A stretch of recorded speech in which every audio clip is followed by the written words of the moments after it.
kayo ang boss ko. Kung walang kurap, walang pahira. Tinutupad po natin ang ating... Isa sa mga ipinangako noon ni Pangulong Noynoy Aquino ang pagsisiguro ng pantay na oportunidad para sa mga babae at lalaki.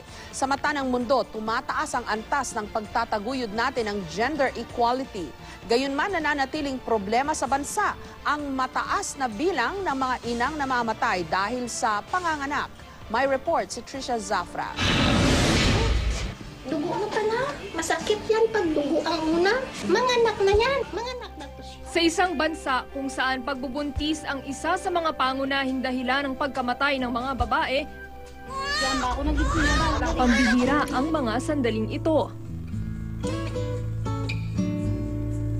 Araw-araw namamatay ang mahigit 200 sa kada 1,000 babaeng nanganganak, bagay na batid mismo ng Pangulo.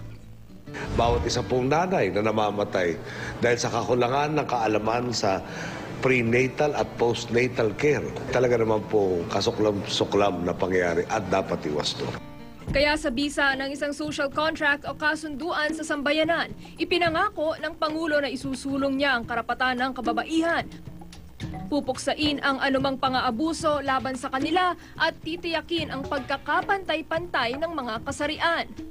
Sa panahon ng panunungkulan ng Pangulo, ang Global Gender Gap Index rating ng Pilipinas patuloy na tumaas mula sa ika-9 na pwesto nang magsimula ang kanyang termino.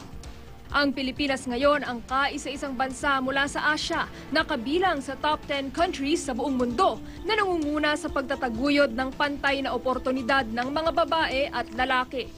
Pero tila marami pa rin ang di nararating ng mga pangako ni Pinoy. Ang Millennium Development Goal na naglalayong mapabuti ang kalusugan ng mga nagbubuntis, malayo pa raw maabot ng bansa.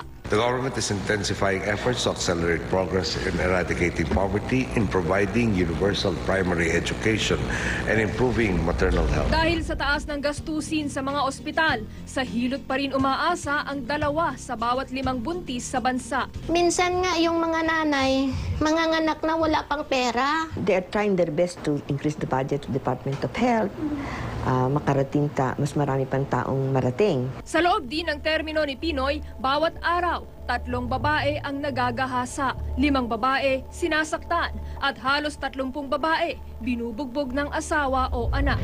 Kaya marami man ang nagawa, marami pa ang dapat gawin. Makakaasa kayong ipagpapatuloy natin ang matagumpay nating pagkilos na protektahan ang dignidad ng mga kababaihan. Ako si Trisha Zafra, nag-uula sa pangako ng Pangulo.